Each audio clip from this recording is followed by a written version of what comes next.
So anyway, yeah, that's my instructions. Welcome again. My name is Quentin Sankofa. I'll be your host for the evening. Tonight's activities have been created with the support of Movement Generation, the Brotherhood of Elders, Omode School, and the Wose Spiritual Community. We are in the house here of Almond Rock. This is the Wose Spiritual Community that also doubles as a school, which you'll hear a little bit more about in a second. And each one of these groups plays a distinct role in the liberation of Black people, and I'm happy to say that I'm a member of each one of these groups. Next to me is my good friend Greg Hodge, brother and Baba. And in a minute, Greg will tell you a little bit about a few of these groups that made this event possible. Then I'll talk to you a little bit about Movement Generation and what we're going to do tonight. All right. Everybody, please thank Quentin Sankofa. He's done a great job putting together. I know it's hard to clap and eat at the same time.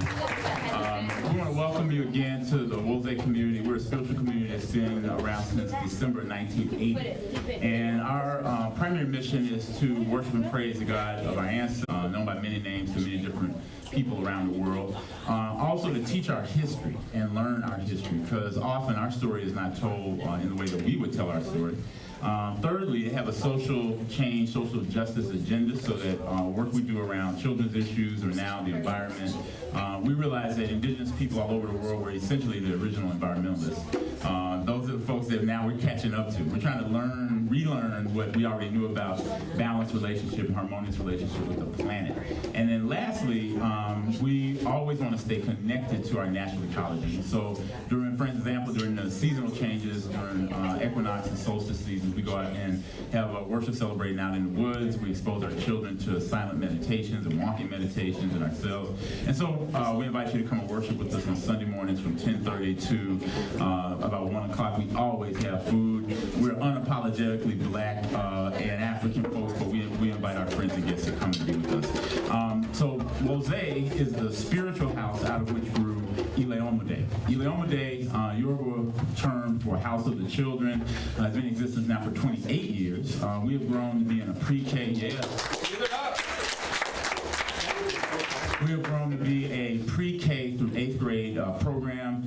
We are very proud of what our children do here. We've created relationships with those children and their families, many of whom are here. Just by show of hands, Omode parents and kids, if you're in the house, just raise your hand. You know who you are. And as a founding Omode parent, I'm very proud to be associated with Omode. Some of you know some of my older children, Shanaka Hodge being one, and Chukwudi, Kumi, Imani. They all grew up in this community, and Shanaka is a performing artist and a teacher. Chukwudi plays drums. He started playing drums here. So whenever you see Chukwudi and Watski doing their thing, it's because of the instruction that he got here. Omode has become a feeder pattern school for some of the high, sort of rigorous high schools here in town. A couple years ago, one of the admission directors from one of those schools, Bishop O'Dowd, came to us, and they were kind of amazed. They said, well, you keep sending these students who are 2, 3 grade levels ahead of their peers. What kind of special sauce do y'all got going? And we said, well, identity, knowing who you are, matters. 2, being respectful of other people and other cultures and knowing how to comport yourself, as my parents would say, how to act in public. And the big ingredient in that special sauce is love. We love our children. We sometimes don't like them, but we love them.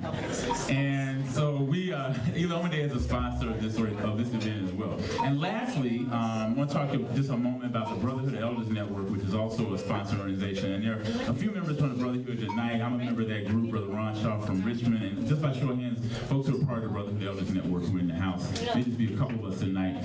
We're always around, though. We're an intergenerational network of African-American men, starting with our elders group that are 60-plus brothers, and then the middle-aged guys like myself, and then the Warriors group, Brother Quentin and others. And we've been doing work around town sometimes very quietly and sometimes with a splash to lift up our community, which means that it's healthy for all of Oakland. So with that, I want to welcome you again. This is a spiritual house, and so we have a few basic sort of rules. Treat it like your own. We really, because especially with our children, we really don't use profanity in this space. So just kind of monitor your language if that's kind of part of how you speak. And otherwise, we hope you have a good time. We're very excited to be working with Movement Generation and all of these young activists who believe in liberation and health of the planet. And so, as well as the old heads like me in the house, I said. So, with that, are we going to drop this first and then like this? No, I want to introduce one of our ministers in training. She's a dynamic. Not yet. Okay, I'm going to turn it back over to Quentin because he is telling me what I'm supposed to be doing up here. So please, once again, welcome Quentin Tanko. Okay, thanks, Greg. So, I want to say this. It is our duty to fight for freedom. It is our duty to win. We must love each other and support each other. We have nothing to lose but our chains. This is a quote from a radio address called Letter to My People that our dear sister, Assata Shakur, gave on July 4th of 1973 while she was incarcerated as a political prisoner. This quote has become a rallying call for the current movement that sprang up out of Ferguson, Missouri. And it is in this revolutionary spirit of love that we welcome you all to heal the planet, heal the people, and heal the planet. This is an opportunity for us to discuss Black liberation and ecology. So tonight's event is part of Movement Generation's series on race, class, and ecology. Which is an organization, Movement Generation is, that is essentially a collective of ecological justice organizers. And we are very clear that the chaos of climate change, from Hurricane Katrina to the severe droughts in not only California, but other places like East Africa, has hit Black and brown communities first and worst. And therefore, the global liberation of Black people is fundamental to the preservation of life on this earth in the face of climate chaos. Tonight's program will include a performance from the Omode students, a panel discussion with Nehanda Imara and Nene Igietseme, and a closing performance by Jazz Hudson, a brilliant spoken word artist and poet, and also an Omode parent. As we move throughout this evening, it is our hope that we build unity and cohesion among everybody in this room. So right now, you're in a room full of like-minded people. No matter what your background is, no matter where you came from or where you're going, you are all here at this time, at this moment, and that is not a coincidence. We want to raise consciousness about climate change and its connection to capitalism, social inequity, and Black liberation. We also want to support the work of Omode and the Wosei community. So, if you are able and willing, we want you to use those donation envelopes that you saw in the back of your chair to make a contribution to Omode School for any amount that you like. And for those of you that are able to offer $50 or more, our good friend Brian Terry is here tonight, and he will provide you a signed copy of his new dynamic book, Afro Vegan, which is a cookbook full of wonderful African-inspired vegan recipes. Because being a vegan is a great way to do your part to help sustain our earth. If you are able to make that contribution, and we'll have another couple opportunities, we want you to use that donation envelope, and you can just slip it in the back there, and you can see Brian. He'll be up here in a little bit with signed copies of his book. And so, last but not least, we want to have a really good time tonight. We want to have some fun, because the revolution will not be televised, but it will be functified. With that said, I want to bring up our minister in training, Tracy Brown, and she's going to open us up with a cultural pouring of libation, something that we do that we've been taught by our ancestors is very important to do to honor those who are no longer here with us. Tracy? Thank you for that introduction. And as you said, my name is Sister Tracy Brown, and I'm a minister in training here in the Wosei community. And I'm going to get started with sorry. All right, now you can hear me, right? Yes. All right, so let's go ahead and get started with a little drumming.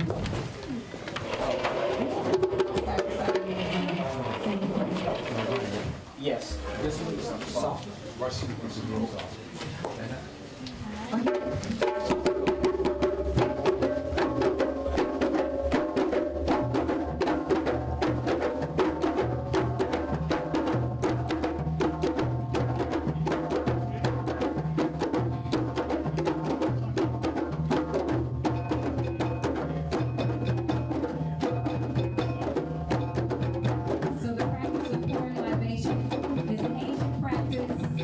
That has been carried out by many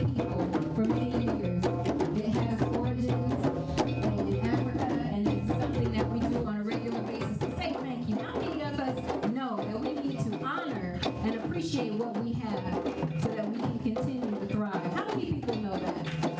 How many of us know that we need to say thank you for all that we have so that we can continue to prosper?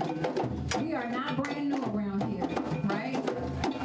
So we have to pay homage to those who went before us and those who give us all that we have. And so first and foremost, I want to give thanks to the Creator, to the Most High, the one that has many names, or to many people, the one who in this community is known as Amin Rab, and in other communities is known as God, in other communities is known as Yahweh, other communities is known as Allah, in other communities known as the I am that I am. Whatever you call the Creator, we give thanks to that spiritual energy, and we together we say Ashe. To the Holy Spirits, those who guide us and help us to understand ourselves in the context of the Most High. Those Holy Spirits that represent the energies that make up the universe, that make up the planet that we celebrate and appreciate today. We give thanks to those energies. To the energy of water, we say Ashe. To the energy of light, we say Ashe. To the energy of earth that we plant these plants in and that nurture and that produces the food that nurtures us and helps us to grow, we give thanks when we say Ashe. To the energy of air, the sun, and the wind, all of those spiritual energies that help us thrive as human beings and help this planet thrive, we give thanks, we say Ashe. To those ancestors. Well, and to the ancestors who belong to all of us, those ancestors, we all have ancestors. Nobody sprung up by a spontaneous generation. All of those ancestors who held the vision for all of us, those ancestors who were in those agrarian societies, those societies that came up with and lived the concept of community. We give thanks to those ancestors and say Ashe. We give thanks to those ancestors who taught us how to appreciate and respect the environment. Who taught us to never waste things and be wasteful. Who taught us how to use every single part of a thing. My grandmother did not leave one piece of the chicken, right? They did not leave one piece of any meat, any animal, any vegetable. Everything was used as much as it could be. We give thanks to those who used the resources and respected them enough to use them as much as possible. We give thanks and say Ashe. We give thanks to those ancestors who taught us how to spend time in nature, who taught us how to keep our eyes open, who taught us how to learn by watching the animals and the trees, who taught us how to learn by watching the sky. We know that our sacred education comes from just opening our eyes and looking at the elements around us. And for that we give thanks, we say Ashe. And to the energy that governs chaos and confusion, how many of us know that sometimes we learn even more out of the challenging experiences that we have? We bless those, we recognize those as spiritual opportunities for growth and learning, and for those to that spiritual energy that governs chaos, we give thanks and we bless it, but we bind it so that it cannot move beyond its appointed space, so we say Ashe. And to the four directions of the universe that have no beginning and no end, we close our libation by saying Ashe, Ashe, Ashe, Ashe.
give it up one more time for those beautiful students, folks.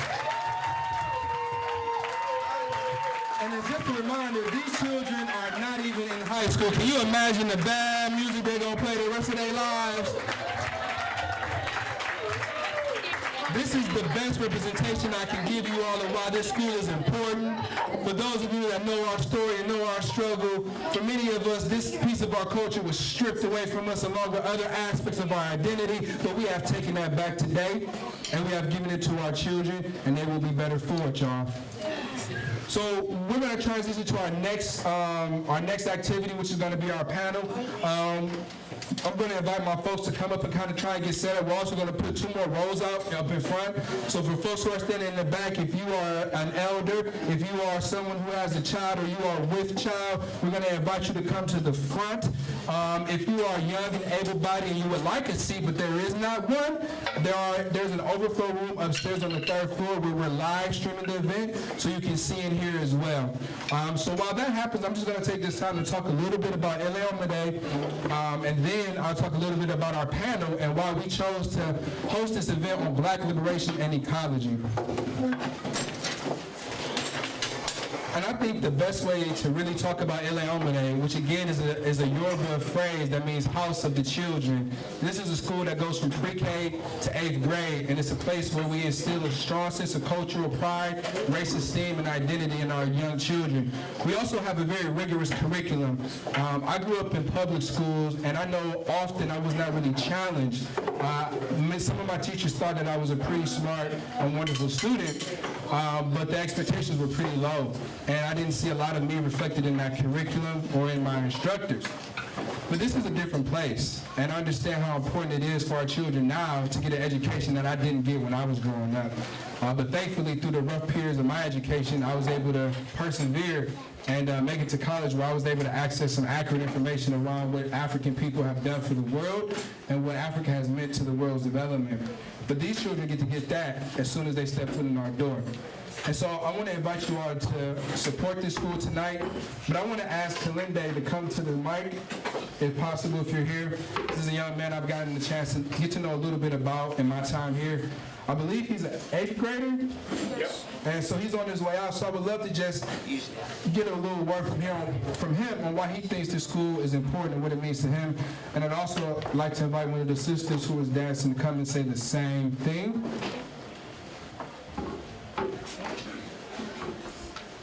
I don't know where he went. He thought he was done. He ain't done. We ain't never done. This young man, I love all these children. For those of you who've never been to our school or got to visit, I really encourage you to come see us when school is in. One of the things that I think people are amazed and surprised, and the thing that really sticks with them when they come and visit us and they leave, the thing that people have told me over and over, these children are happy. These children are happy. I taught for a year at McClymonds High School as a part of African American Male Achievement Initiative. I saw a lot of students who were not happy. I saw a lot of instructors who were not happy. I saw a lot of conflict, power dynamics, race dynamics, class dynamics, in an institution that was supposed to educate children to prepare them for the future. But here, I see a lot of happy children and a lot of happy teachers. So I want to ask Kalinde and Kiara to just give me a little bit of word about what Omode means to you and why you think it's important for people to support that school. Kiara. Well, this is my 3rd year at Omode, and I have 1 more year. Kind of counting down, but it's a really good school. I mean, I might have ups and downs in the classroom because, you know, I'm a little hard-headed. But other than that, I think it's a really good school, and I love it. Thank you.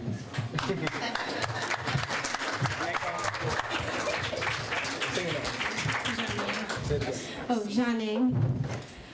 Okay, this is my 3rd year, but I left and came back this year.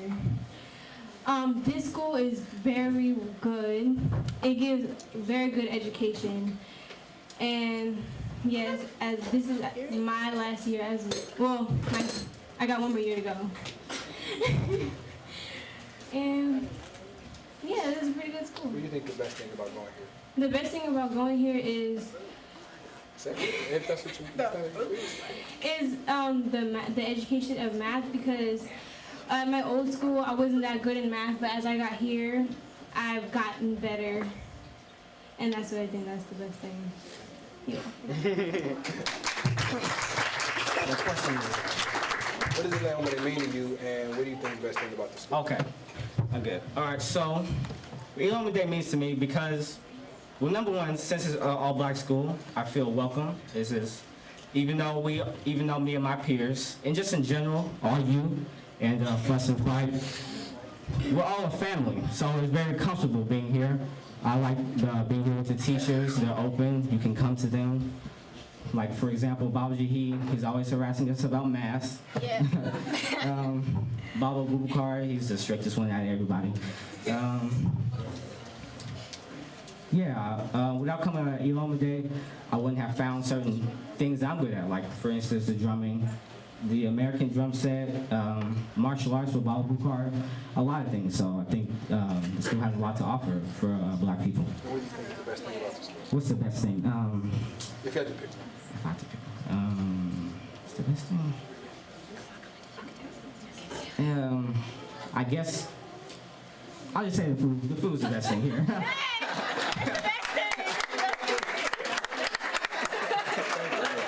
Thank you. And so by way of connection, Mama Rose and Brother Adolfo and Mama Gina and some other volunteers from Will State Community help out serving our children healthy meals every day.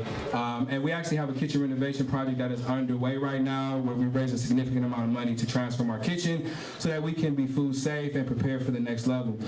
So I would like to invite our panelists to join me on stage. So Nehanda and Nene, if you would make your way to the stage. And I'll just break down really briefly a little bit about why we're going to do this event. We'll have our panel. After our panel, we'll have a closing performance by Jazz Hudson, who's a spoken word artist and a poet, and she's also a parent of an Omode student. So please welcome our guests as they come up.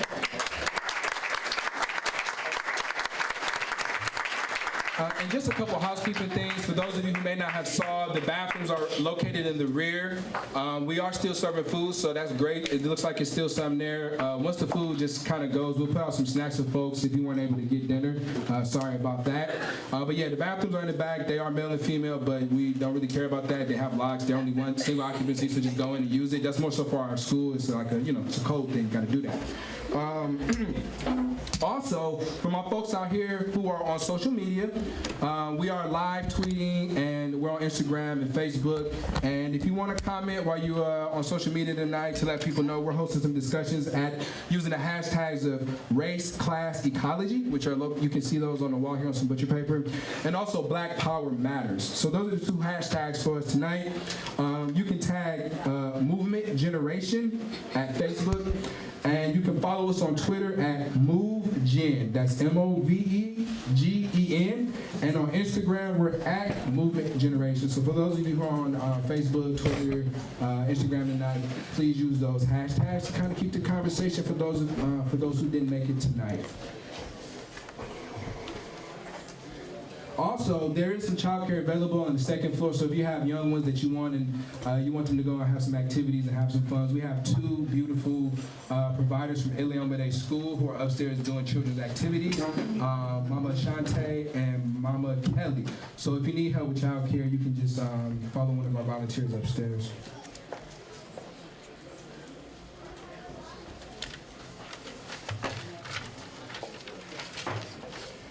So, why are we here tonight, y'all? What are we doing? And why is this topic Black liberation and ecology? To properly answer that question, I want to kind of frame the moment in time that we are experiencing, the here and the now. In fact, this year, 2015, is a year that's full of a whole lot of memory, milestones, and markers, especially for Black folks in North America. On January 12th of this year, that marked 5 years since a 7.0 magnitude earthquake hit Igietseme, which some folks call Haiti, disrupting the lives of millions and killing at least 100,000.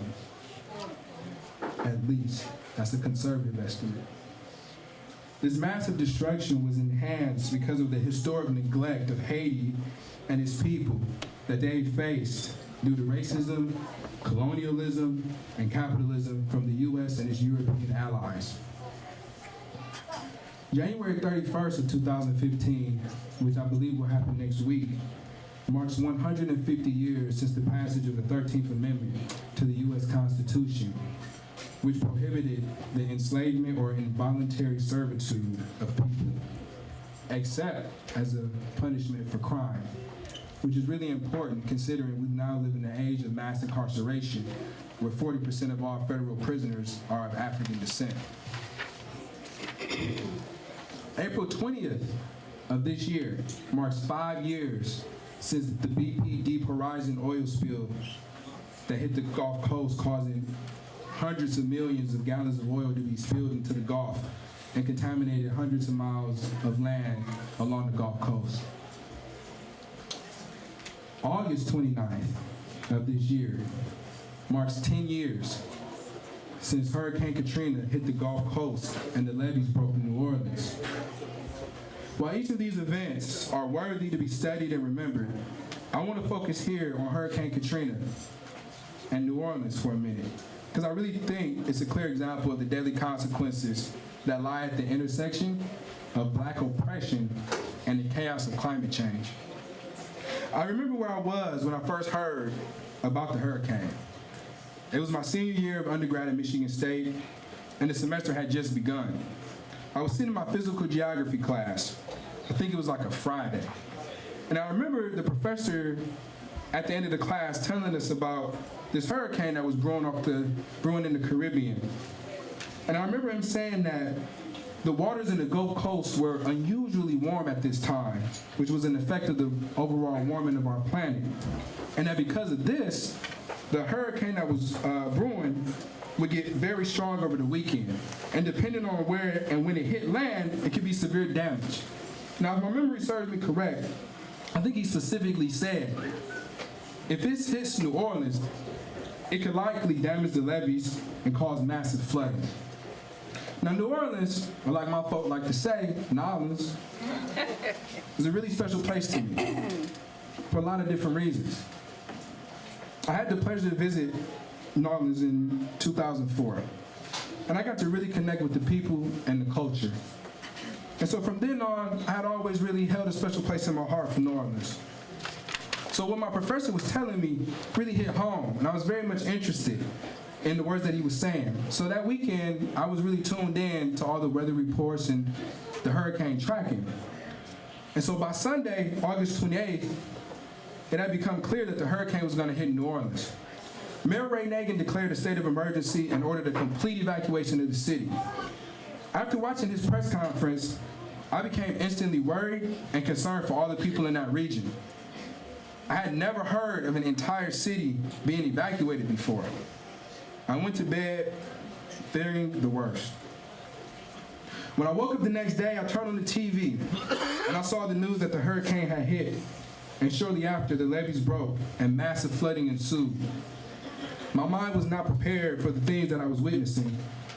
What seemed to be endless amounts of water was flooding an entire section of the city. I felt scared, hopeless, powerless.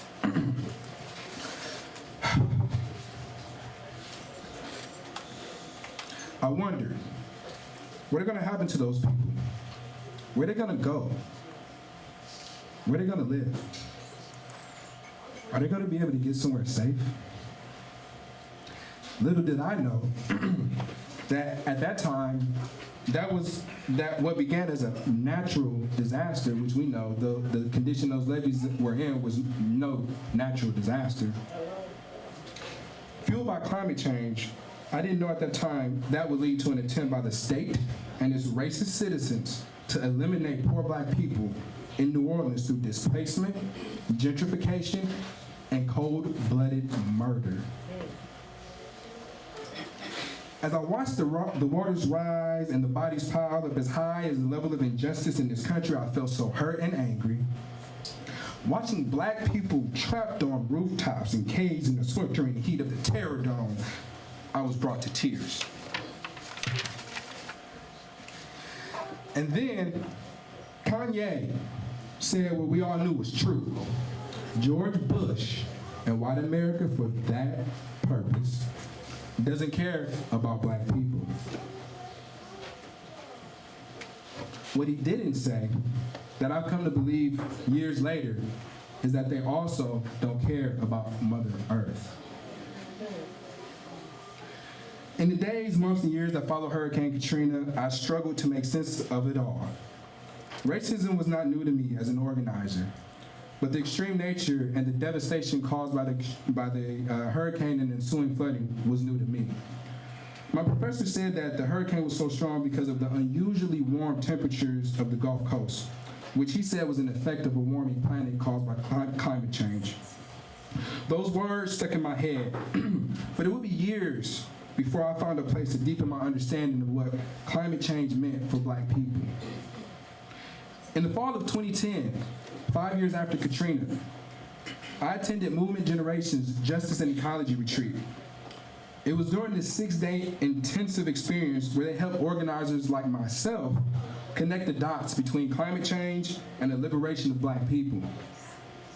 Some of the key statements that Movement Generation made that retreat series stuck with me. For example, they said that the destructive impacts of climate change would impact black, brown, and other oppressed communities first and worse. They also helped me understand that the extractive capitalist economy is a root cause of climate change as well as the oppression of black people. To go deeper, let's just break down the word economy real quick. At its basic level, economy is made up of 2 words, eco and nome. Eco comes from a Greek word oikos, which means home. And nome is a word that means management. So taken together, economy is the management of home. Capitalism is one way you can manage home. The goal of a capitalist economy is to extract wealth from the extraction of land and labor, and to then transfer that wealth to the hands of from the hands of many people to the hands of a few people, no matter what the social or ecological consequences. We saw that happen in a great way during the period of our enslavement, during the transatlantic slave trade. 15 million people were snatched from or 25 million really, only about 10 million survived and made it to the coast, to this land. But that massive disruption of ecology, 25 million people caught up, 10 million died. Between the march from the inland to the coast and then in the Middle Passage, 15 made it here. What they took from Africa was more than just people. They also took the land. They also took the land from our indigenous brothers and sisters on this land and forced us to work that land for their sole benefit. With that said, I want to turn it over to our panelists. We're going to explore some of these issues and ideas through a discussion with these 2 phenomenal women, and I have the pleasure tonight of moderating this discussion. So I want you all to dig deep, pay attention, and try to make some connections as well. And I just want to speak one word on ecology. Again, it's another word, eco and logy. And it's a reason why Movement Generation has chosen that term as a way to promote this message. Again, eco means home. Logy means knowledge or study of, like biology, study of life, right? So for us, ecology is about studying home. I mean, how else can we have an economy if we don't know ecology? And we're no stranger to ecology. Our brother Marvin Gaye sang about ecology in the 60s and 70s. Some other people late, but they act like we knew. Anyway, I want to introduce Nene Igietseme, who's an activist and youth worker, community organizer from Boston, and a climate justice fellow at the Center for Shared-Based Strategy.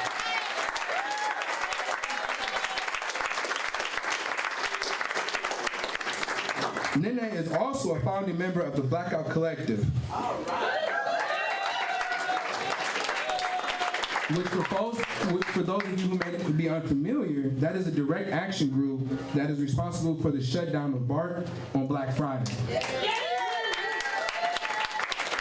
Shout out to all my folks from Blackout Collective that wanted to be here, but right now they're at the BART board meeting, demanding that BART drop all charges against the Black Friday 14.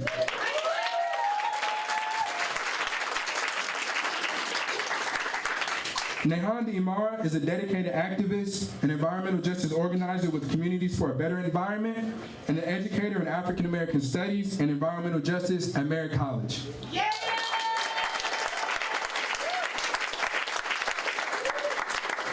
So we're a little bit technically challenged right now. I really don't know how this whole microphone system works. So we only got one mic. I'm sure we can set up others, but I ain't really trying to go through that right now. So just bear with me as we're gonna use this one mic, which is pretty African when you really think about it. And we'll proceed through our panel. After the panel, we'll have a special performance from Jazz, and then we'll close out. There are some cars blocking the entrance, so people can't get out. Oh. So if you're last coming into the parking lot, it's probably you. Okay, so anybody that got, you know who you is, go ahead and excuse yourself out the little back door. You won't miss too much if you hurry, and we're gonna keep it going. Thanks, Mama Pam. That's our business manager and one of the sisters who's a part of the Westside community. So the way that this is gonna go, I'm gonna ask these sisters a couple of questions. They're gonna respond, and we'll go back and forth. And so we hope to use multiple mics, but if that's not possible, we just won't do it. And I don't know, maybe it's not. But for now, we'll just work with this. Cool? All right. So the first thing I want to ask our panelists is, you can say whatever you want to say that I left out about you or why this is important for you. And then I want you to answer this question. What was a key moment in your life that helped you make the connection between Black liberation and ecology? Wow. Thank you, Quentin, and thank you all. You guys are a beautiful sight to see, and I'm just really honored to be here, first of all, especially in this space. Back when, we'll say, church was at the original site at Galindo, I used to attend, and so, you know, I'm just so pleased that, you know, we still have this institution here, because really all of what we should be about, what, you know, in terms of whatever we're doing, whatever activism, whatever organizing, whatever we're interested in, we should be about building institutions, and this is an institution that we are so happy that is here in our community. So, you know, I just want to give it up again for Wose, Ile Omode, Baba Greg. You know, this is a beautiful, beautiful space.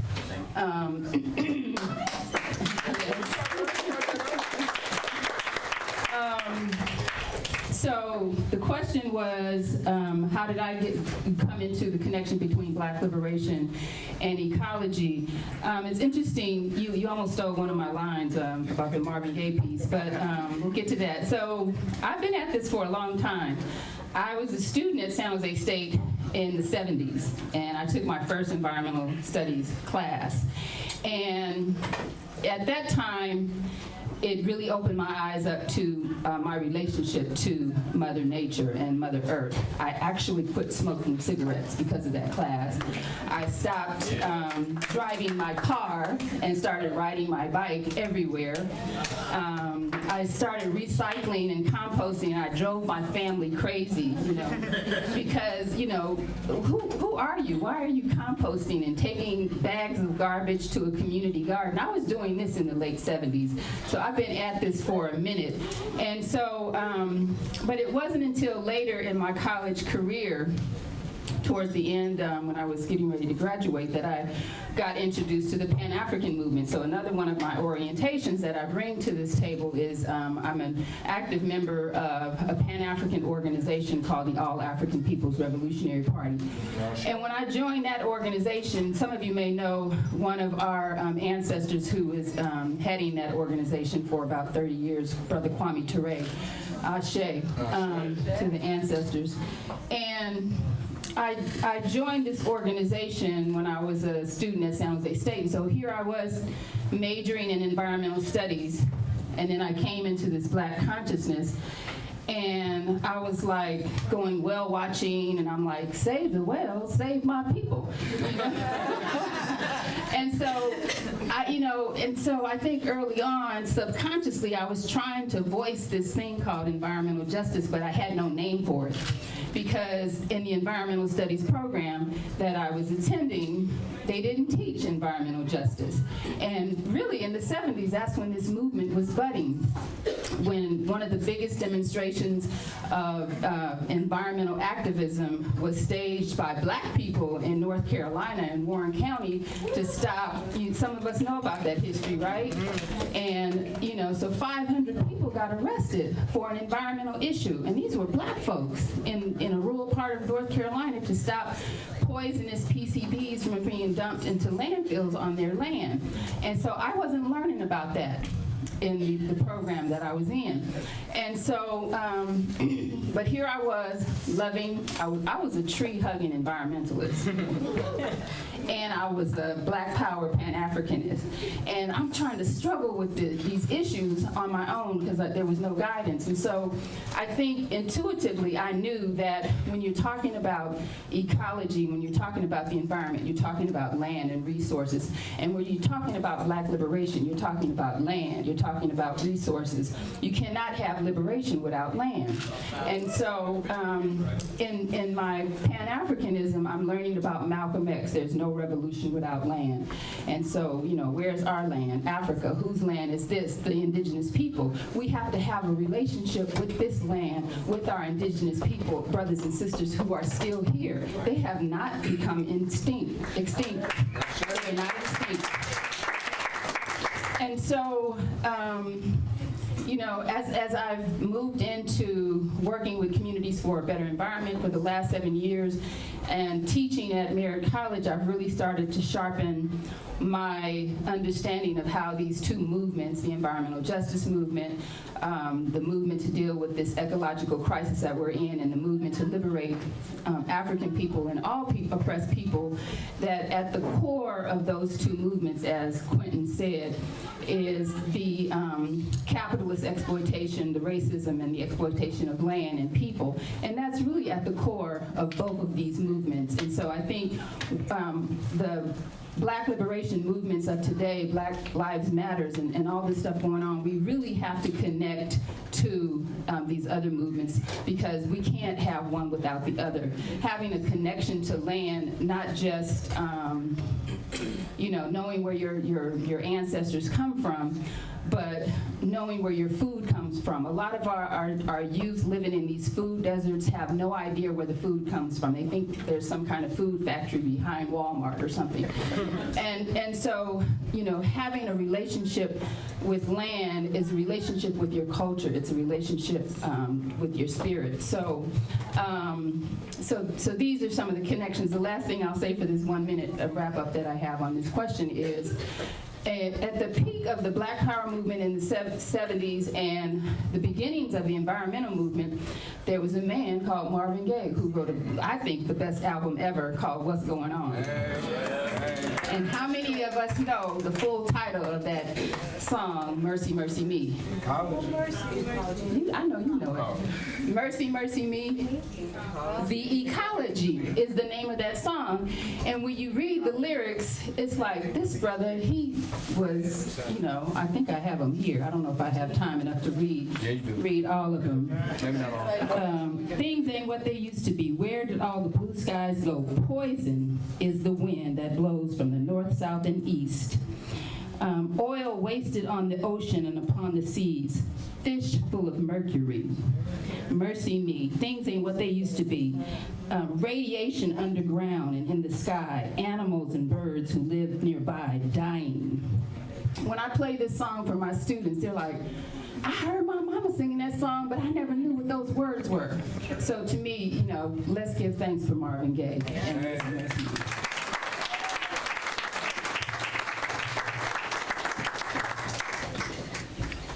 All right, hello, thanks all for having me here. It's really amazing to be here and hear about the Omode School as well. And to get into the way that I have made a connection between Black liberation and ecology, I think it was also a process similar to Nehanda, where I started out as a youth worker in college. I started working with young people in summer camps, and young people, obviously you get to know them, get to know their issues, get to know their struggles.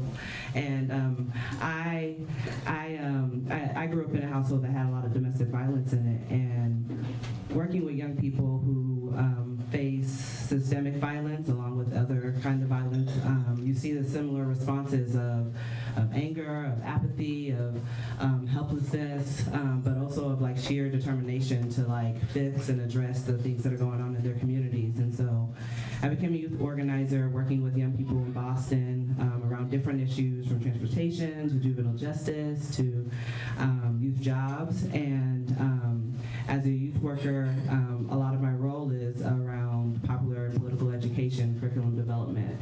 And so as we puzzle together through, trying to frame issues, trying to understand issues better, I kept, revisiting this idea of like, why are we fighting for the same things all over and over again? They wonder similar things, and I'm looking for answers. And I ended up going to get my master's in urban planning. I was like, whoa, this is a whole profession that is about planning cities. How come I didn't know about this? How come I know young people don't know about this? What are the tools that this offers? And it was a combination of going through that program, getting connected to movement generations, ecology retreats, and also working with the organization called the Center for Story-Based Strategy, that things really started to click.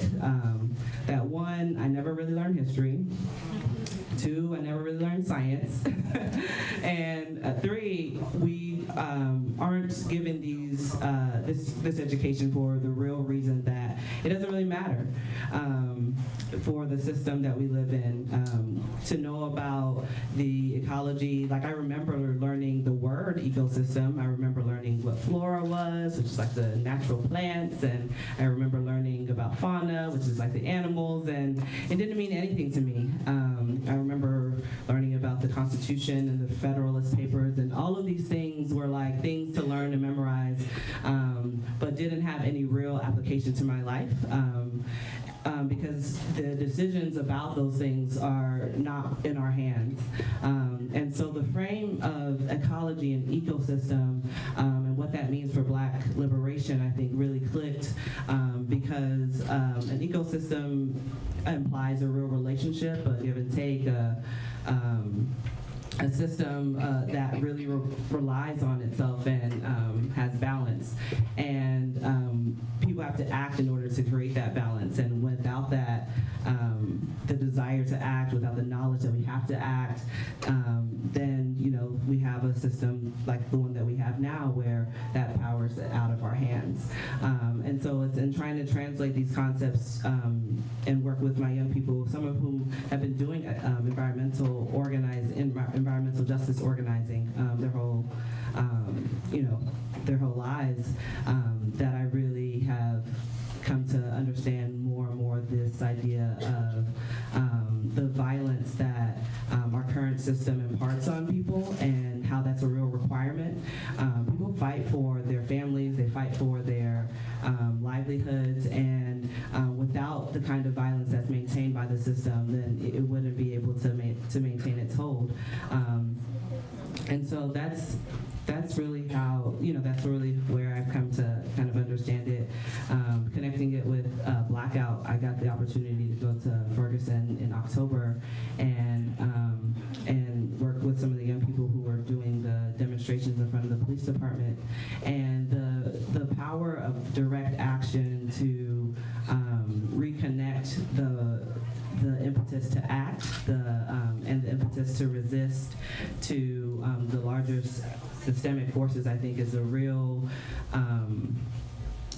important thing for Black communities today and right now. And so that was a real privilege to be able to be part of. And so, yeah, that's what I would say. Thank you.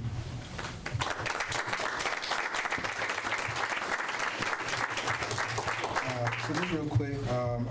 Can y'all hear me all right? I think there is some more food, so y'all can, feel free to, kind of mix and mingle in the back and get you some food extra hungry if you didn't get a chance to eat. I'd just like to say one note on that question.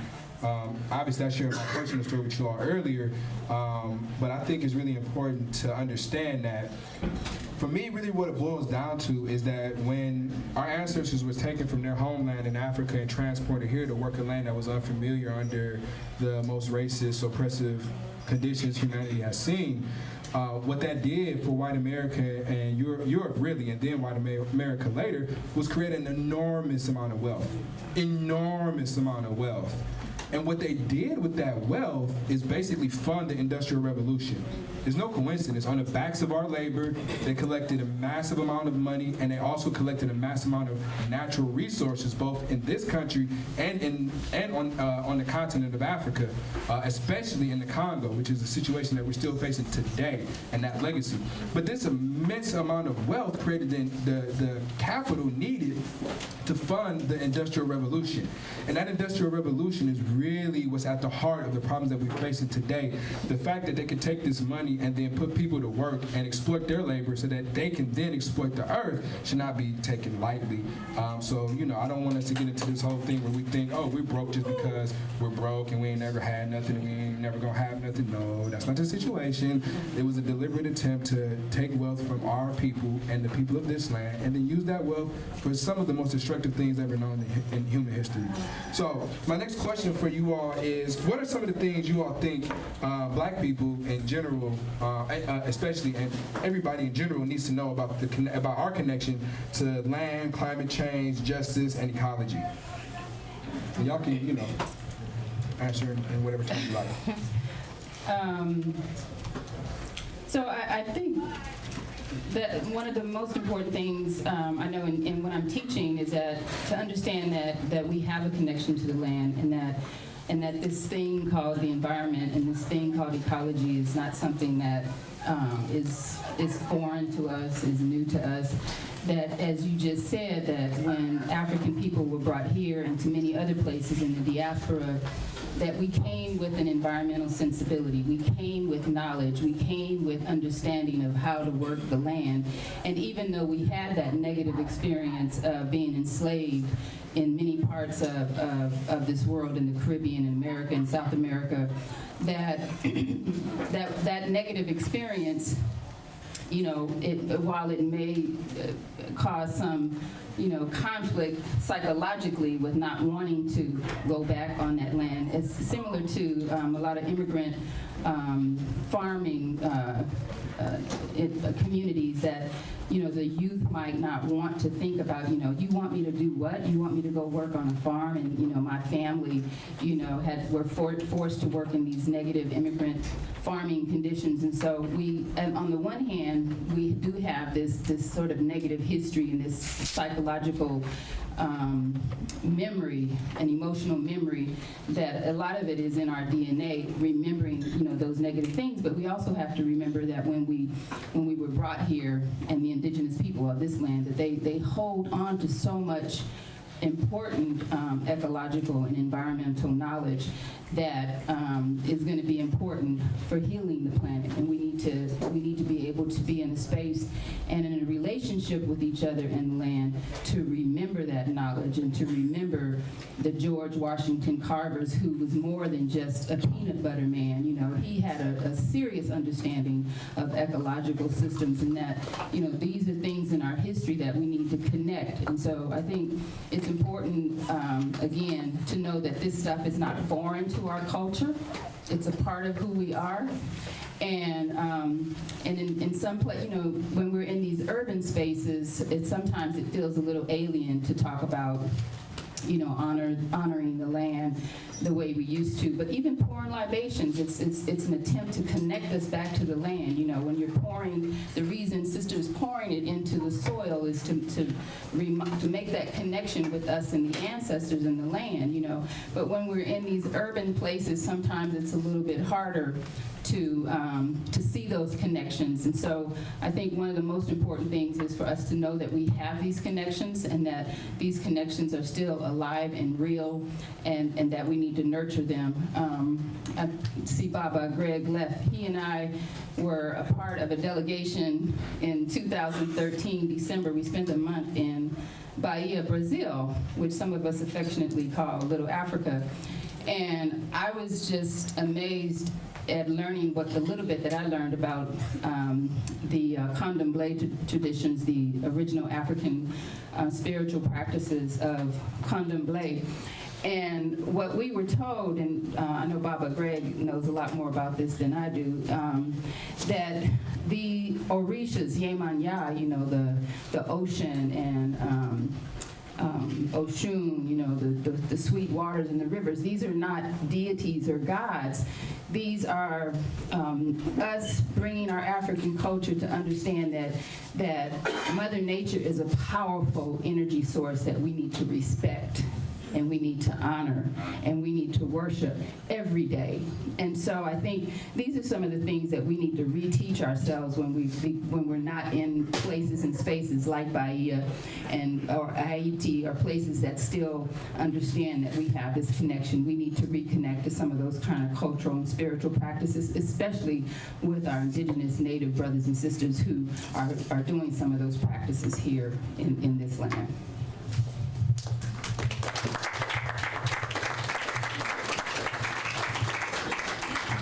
I think to speak on the other side of that, I think that we need to remember that you know, we are very much socialized as capitalists.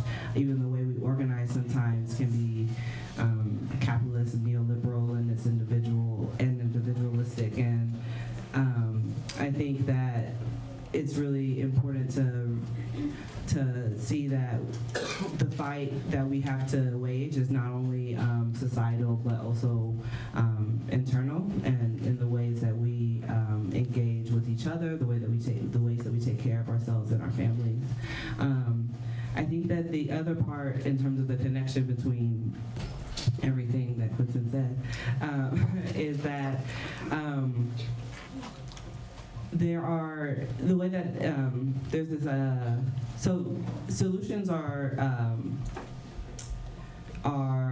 kind of general in that they take on the beast of capitalism and its alienation and its like lack of decision-making power on the community level.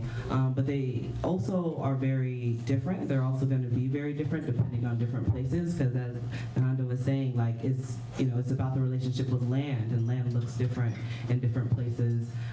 There's different ecosystems, and the solutions that people in a place come up with to take care of that land, to take care of themselves in that area, is going to look different and can be shared across places, but there's no like one size fits all solution to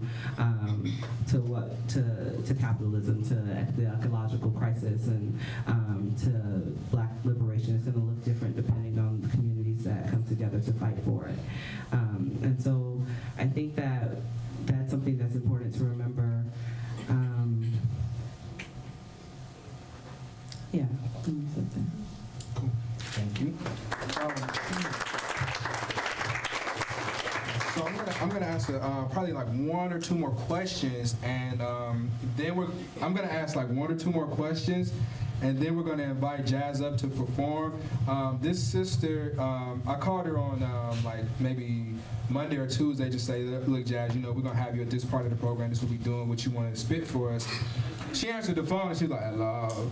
I was like, what's up? She's like, oh, I'm so sick. I was like, oh, you don't need to be coming out here then. She's like, nah, I'm on the program. I got you, Q. So she just texted me and said, you know, I'm not feeling really good. So we're gonna actually have her come up a little bit early, and then we'll continue with our panel. But I'm asking a couple more questions. We'll have her come up, and then we'll continue with our panel, and then that'll close our evening off. So just a little bit of a slight change in the program. Cool? Thank you. So I'm gonna jump around a little bit, you know. I gave him some questions to answer prematurely, but I'm about to like just go all over. So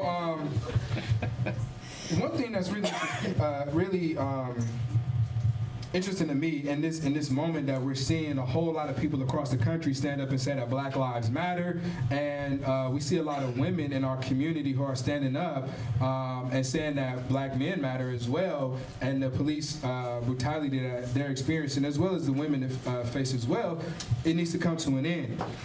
And as a person who moves in kind of like social justice spaces and movements, I really love being around sisters and the energy that they bring, but at the same time, I'm also a little bit like sad and hurt sometimes because I don't see a lot of other brothers like me doing that stuff, you know? And I ain't to say nothing about who I am or what I do, but that's just to say that it's a little bit lonely. But anyway, on that note, I want to ask both of you, as women of African descent, can you share your thoughts on the role of women's leadership and the liberation for African people and what men must do to support it? And yeah, I'm speaking in gender language. You know, we got some complexities that we can go along with as well. So don't even get it twisted. I think this is a very interesting question. I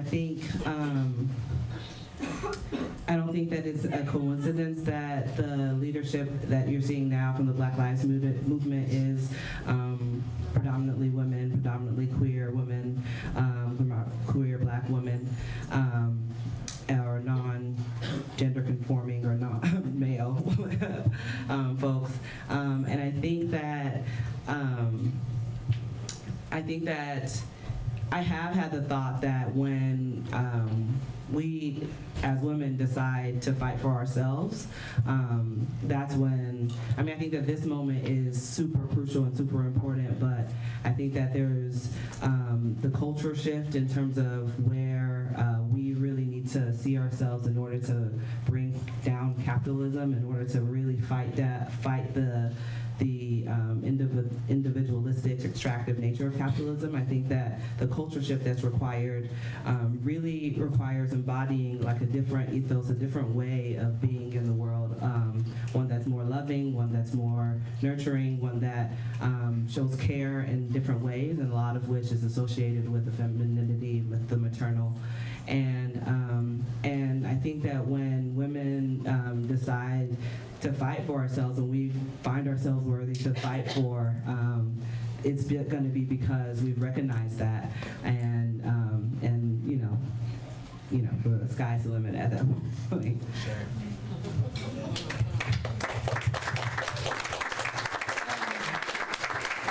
Yeah, thank you for that. The role of Black women in the liberation movement, am I getting that right? Yeah, like just your thoughts on the role of women's leadership in the liberation for our people, and then what, as males or people who identify as males, can do to support that.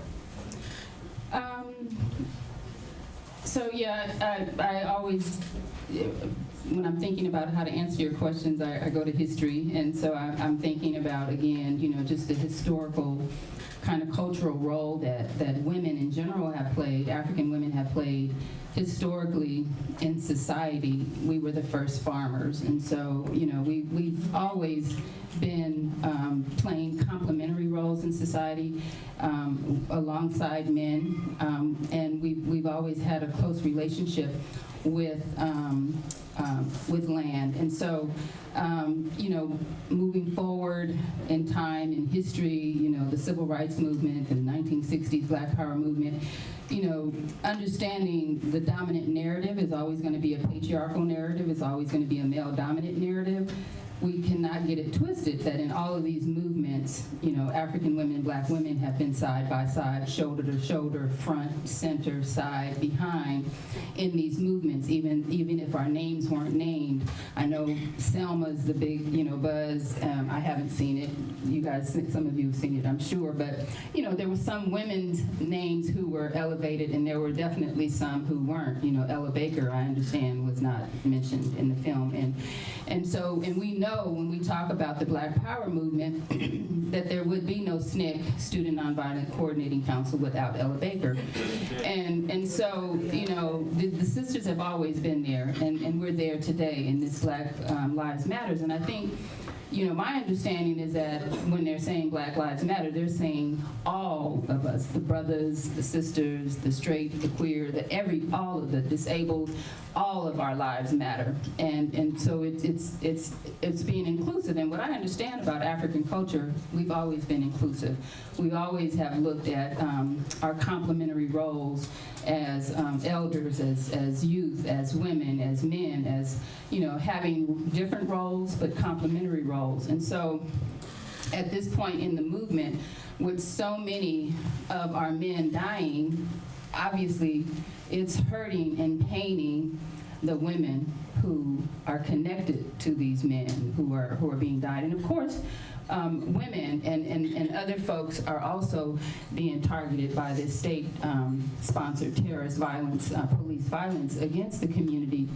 But again, women, with this sensibility that we have, this connection that we have to earth and nature and nurturing, I think it's appropriate that we're stepping out, and we need to step out and say, brothers, step up with us. We're hurting together on this, and so we just gonna take this step, but we're not taking it without you. We need to take it together. Thank you. So, I'm not sure if Jazz is down here right now. She may be outside. Come on up, sis. Be ready. Let's give Jazz a round of applause. We'll have a performance. And then we'll get back to our panel. We have a couple more questions for them, and then we'll close out for the evening. You all have been wonderful and beautiful, so welcome, Jazz.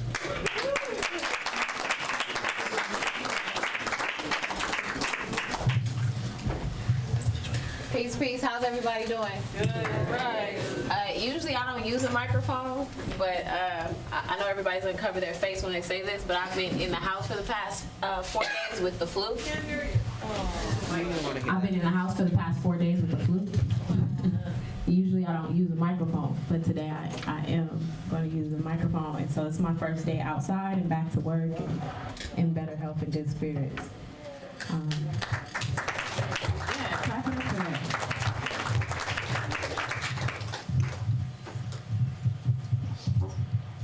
So I just want to speak a little bit about the event.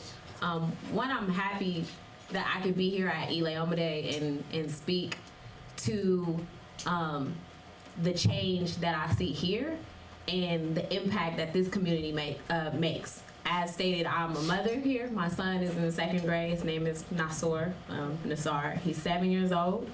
He started going to Omode when he was in kindergarten, when I had to pull him out of a school that in kindergarten, his first week there, he was sent to the principal's office maybe 5 times, just for doing normal kindergarten things like playing and laughing and talking out of turn and making fart jokes in kindergarten. Normal, at the time, 5-year-old boy things. And the first day my son got to this school, Mama Rose might remember this, and some of the other, Mama Pam might remember this, and she's down here. He slid across the lunch table. He was so happy to be at a place where the kids looked like him. It felt like family. He was welcome in. He just, out of joy and excitement, slid across the lunch table. And to me, that spoke to a level of comfortability. Our children, they don't act out with the people that they feel comfortable with, or that the people that they trust, or the people that they know are gonna hold them accountable in a way that is full of love, right? And just the complete desire to want to see them be their authentic selves, and their whole selves, and their best selves. And so I'm very happy to be a part of a community that really does promote Black lives and Black power.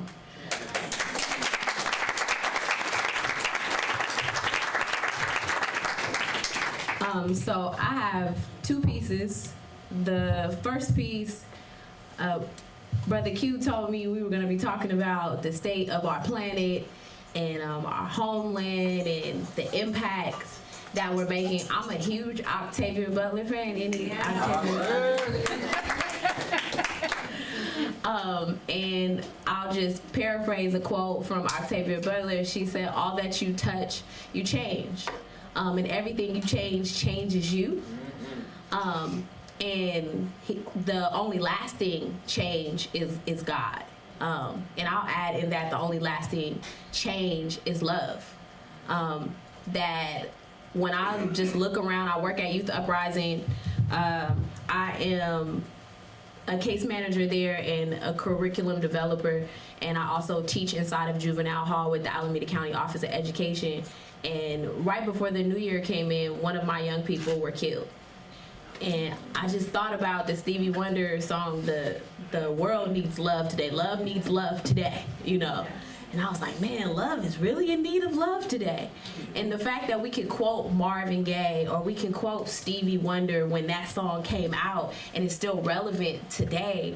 As a young mother, I'm 26 years old and my son is 7. As a young mother, raising a black boy and growing up, it gets a little weary, it gets a little trying. And it sometimes makes you question thinking of having more children and building a family, but knowing that people like me and folks like you and the folks on the panel, Mama Nehanda, first time I went to Africa, I was actually pregnant with my son. I went with her. And when my doctor told me, if you go to Africa pregnant, you're crazy, Mama Nehanda said, let's go. And if you ask my son today where he's from, he'll say he was born in Africa, because when I went there, my stomach was completely flat, and by the time we got back to Oakland, people were like, did you have a baby in Ghana? You got pregnant in Ghana? I was like, that doesn't make sense. It was like, you didn't? You know, and I just, the spiritual growth that happened there was amazing. And to be able to study at the University of Accra, Legon in Accra, it was amazing. And to be 18, and ever since then, since Mama Nehanda taking me to Africa, I've been to the Philippines teaching and giving back, and it opens your mind, it expands, and when you understand what's happening in the world versus what's happening in your little bubble here in East Oakland. So with all that said, I created this like scenario of what the future of soul might be in 2038.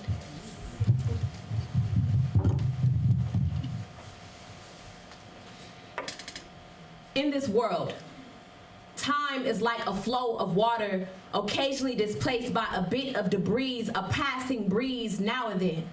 Some cosmic disturbance will cause a rivulet of time to turn away from the mainstream, to make connections backstream. When this happens, birds, soil, people caught in the branching tributary find themselves suddenly carried to the past. Now, a person who has been transported back in time, they're easy to identify. They wear dark, indistinct clothing, and they walk around on their toes, trying not to make a single sound, trying not to bend a single blade of grass, for they fear that any change they make in the past could have a drastic consequence on the future. In time, there are an infinity of worlds. Scenario 1, the body will be an empty vase wondering what is dying inside of it.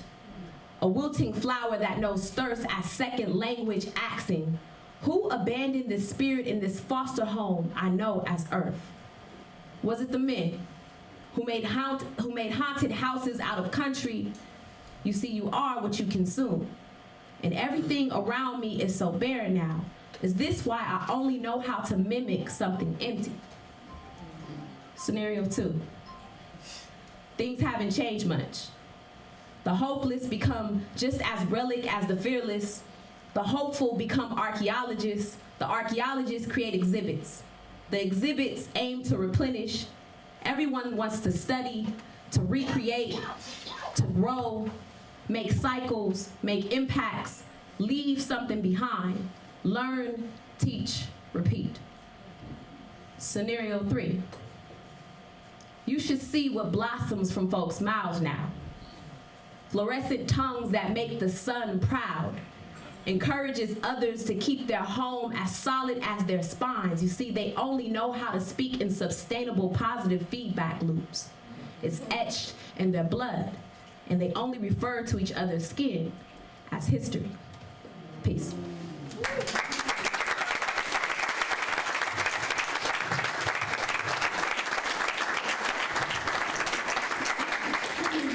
feel like we're somewhere in between 1 and 2. I'm hoping that 3 comes very fast.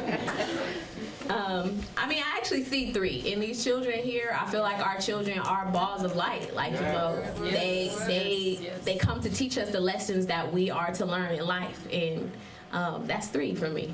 You know.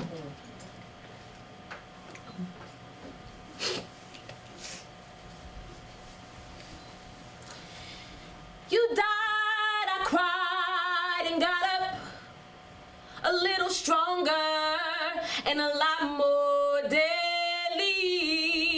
You died, I cried, and got up a little stronger and a lot more deadly. Asada Shakur. Today, his name is Michael Brown. For now, we'll call him Nigger, for short. You see, Nigger sits fermenting on the corner of a police officer's tongue. His mouth a mason jar. Police tend to be drunk with power. You see, Nigger is moonshine.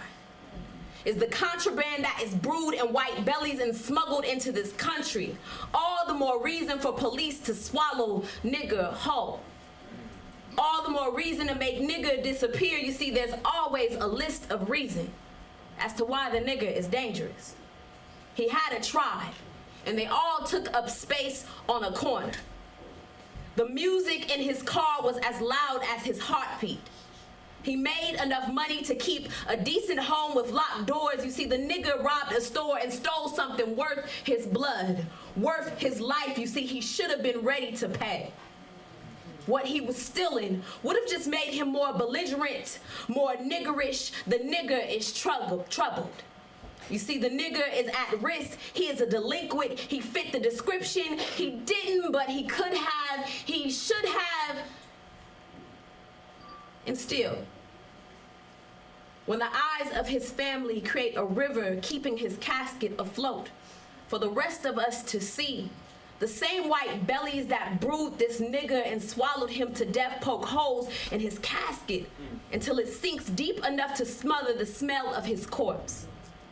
You see, they create what they call remedies. His grade point average is painted on the streets in blood. Footage is released of the nigger being what they call himself.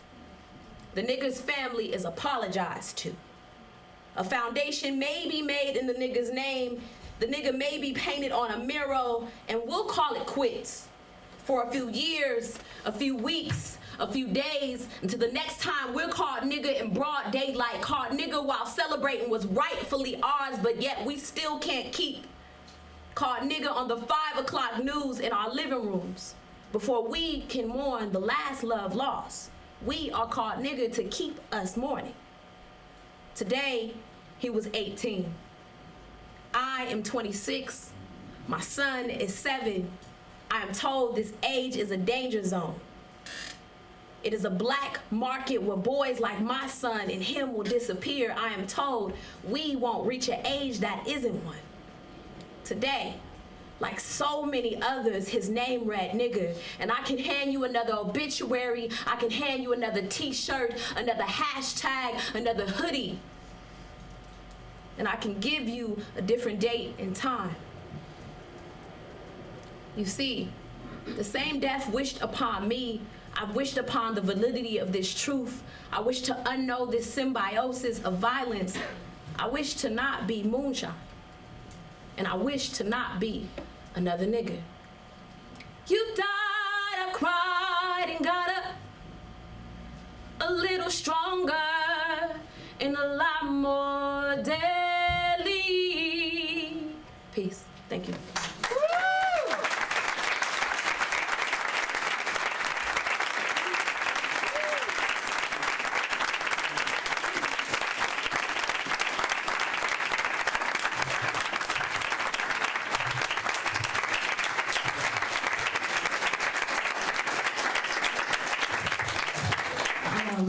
The second piece that I performed is it's a longer piece. It's a joint piece that was written by me and my younger brother.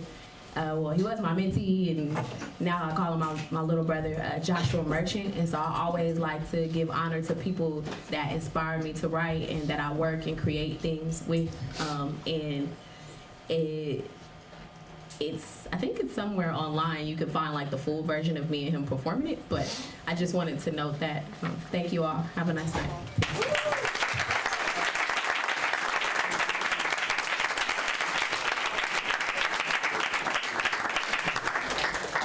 So, that was supposed to like end us. Yeah. But we're gonna talk a little bit more, and then we're gonna close out for the evening. So I'm gonna ask our panelists a couple more questions.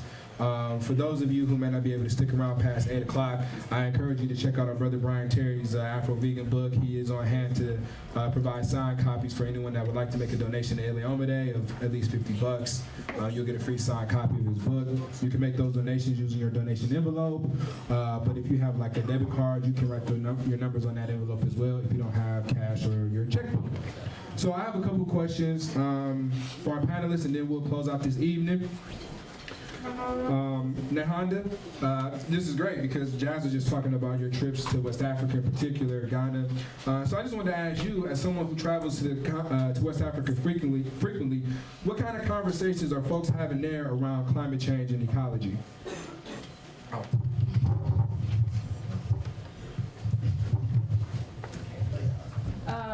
Good question. Great questions. I actually haven't been in a few years. And the focus of those visits, as Jazz said, was to take youth and students through Merritt College African American Studies, and so it was a Black consciousness raising tour. I believe at the what was the last climate change summit that happened in where was it? No, was it? No. Where? Was it Durban? No, the last. Lima. Lima, Peru. Yeah. Wasn't there? Was there? I mean, at all of those big climate change international summits, there's a large African contingent, especially from Nigeria. I'm sure there were some from Ghana. I actually haven't followed it that closely, but I believe I recall that many of the African delegates and other delegates from the global south, if you will, are not satisfied with the kind of targets for, where, and this is probably your area, of expertise. Like the where we should be shooting for in terms of reducing the amount of pollution and carbon footprint and using of fossil fuels and oils that's really creating this climate change and warming up the planet and putting all this pollution in the air. That the targets that the international folks are saying is the limit or where we want to be. It's a death sentence to Africa. It's a death sentence to the global south. And so I'm sure, I can't think of a name of any of the Ghanaian organizations, but I know there's a Pan-African Climate Change Association, and I know there's a really strong Nigerian delegation that participates, especially because we know Nigeria has been devastated with climate change because of the extraction of oil by Shell and Chevron and these extractive capitalist industries that you spoke of, which are some of the major culprits of climate change. And a lot of times when we hear about climate change, we're told, oh, recycle, drive less and, pollute less, and that's capitalism trying to make it an individual thing when it's these big corporations that are extracting oil from Africa. I'm really concerned about Ghana because, a few years ago they found massive billions and billions of reserves of oil in Ghana, and we're just afraid that it will become another Nigeria where the environment is just completely destroyed because of the extraction. So I'm sure that there are activists on the continent, especially in these places where they're extracting the resources. I mean, for decades, Shell and Chevron, these folks have been in Nigeria since the 1950s. And so if you can imagine what environmental policies that we've had to so-called protect the land here, there's none there. So, they're just drilling and drilling and spewing and spilling. And, we know about the incidents that you spoke of that spilled into the Gulf. That stuff is happening all the time, and it's not, present in our heads. But there are activists that are involved in that work. Did you want to speak to that? Sure. Well, I mean, I'm Nigerian, so I was also interested in the question, yeah. And well, I haven't been to Nigeria in over 10 years, and I really want to go back to explore exactly this question around what kind of how are people fighting? I mean, I know that there has been fighting in Nigeria in particular against Shell and Chevron for, as long as they've been there, but I'd be really interested to know how, what that looks like on the ground now. So the movement around, local community control over energy, over resources and housing and land really is international, and there are organizations like Grassroots International or Grassroots Global Justice, the Climate Justice Alliance that are trying to connect those struggles and connect those fights internationally to the local fights here. Thank you. I think it's also really important to know some of those numbers, like Nehanda and Nene were alluding to. Essentially, at this summit, I feel like it might have been Copenhagen. I mean, it's like every time they have a summit, the folks from the South always show up and say, what y'all talking about is essentially a death sentence for us. So when they say that 350 parts per million of carbon released into the atmosphere is the tipping point that we need to avoid, and we're actually past that now. We're on track for something like 400 parts per million. They say that model that they used is safe. But it's safe for who? It's safe for North America. It's safe for Europe, because climate change will have a disproportionate impact on the poles and on the places around the equator. So climate change doesn't just impact everybody all the same, even though it's going to impact the entire planet, but the places that are along the tropics and along the equator and the places at the poles are going to get hit much more hard. So when they have these international summits and these talks and they place this number out there, it's really a number that's based on them sustaining their lives in North America and in Europe. And so for other communities, this means massive flooding, this means severe drought, this means food shortages because you can't grow, this means an increase in prices, which leads to violence. So these numbers are very important for us to understand, but more importantly, it's really about us saying that this is not right and this cannot go on. We really reached the point of no return. As our good friend Naomi Klein likes to say, all we have to do to experience climate catastrophe is to continue doing what we're doing. It's here in the pipeline. It's coming. And the way that folks are telling us to prepare for it is by drilling in tar sands. Like making a huge pipeline for natural gas, fracking here in California. These are the solutions that the industry is coming up with, because for them it's about sustaining. And the crazy thing is, some folks have a game plan that Naomi called out as disaster capitalism. They model these scenarios and say, man, what's gonna happen if those levees break in New Orleans? Oh, we're gonna get a great opportunity to take land and turn things into casinos and make a lot of money. So these people don't do things by coincidence, by chance. They're planning. And so we need to plan, and we need to understand what do we need to do to counter these issues. And so that's going to be my last question for you all. Given the severity of the situation, the fact that our planet is rising and warming at a rate that is going to pretty much ensure that we're going to have unpredictable changes in our climate, and that's going to affect our ecology in ways we don't even really understand. Given what we're up against, I mean, what can we really do? I think yeah, no pressure. Yes. I will give you the answer right now.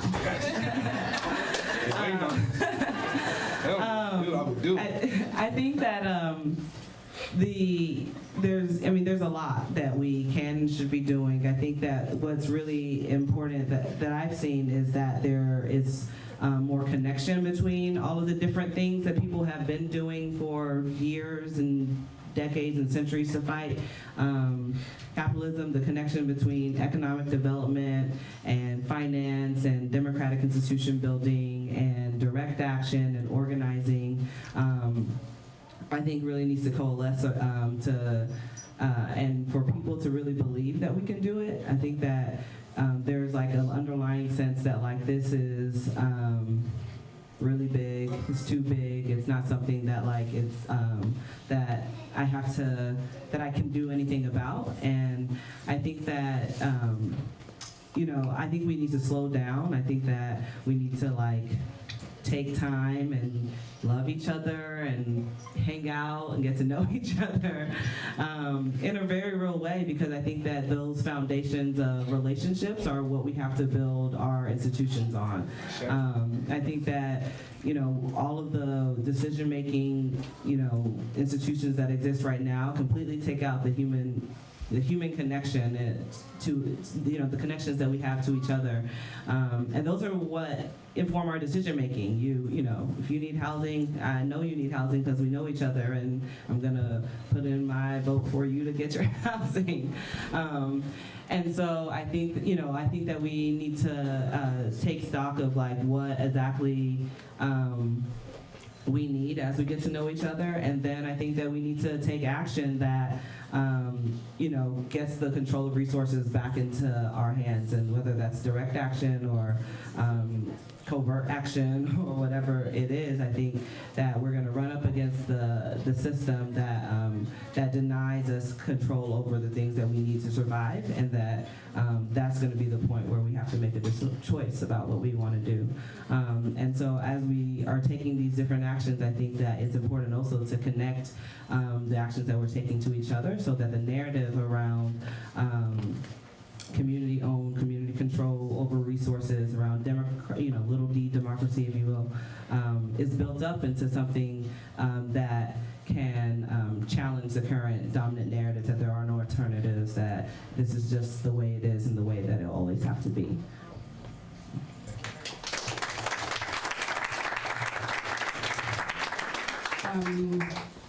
What came to my mind is something that Kwame Ture, Stokely Carmichael used to say, who I mentioned earlier, was part of the organization I'm with, All African People's Revolutionary Party.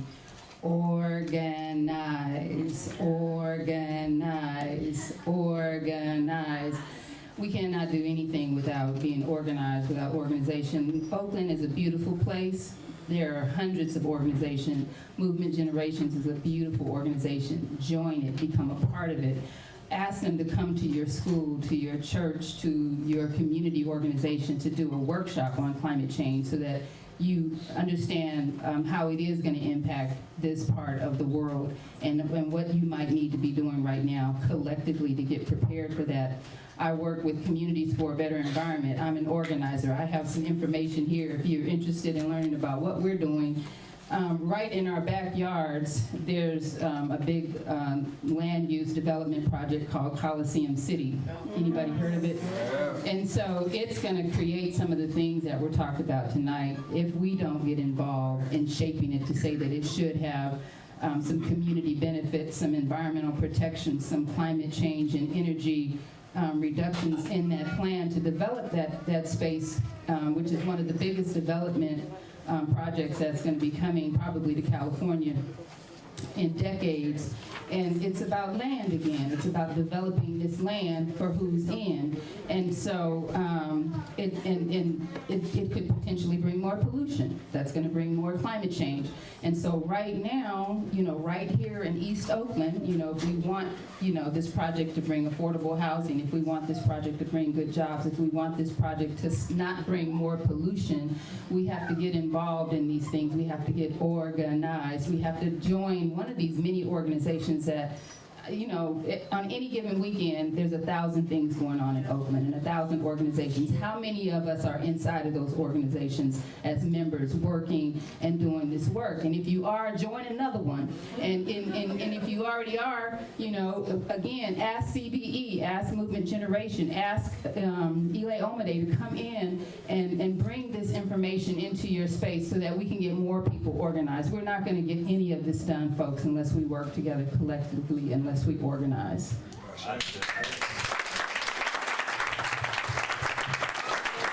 folks, we're going to wrap up for tonight. I just want to say a couple of things before we all close out this evening.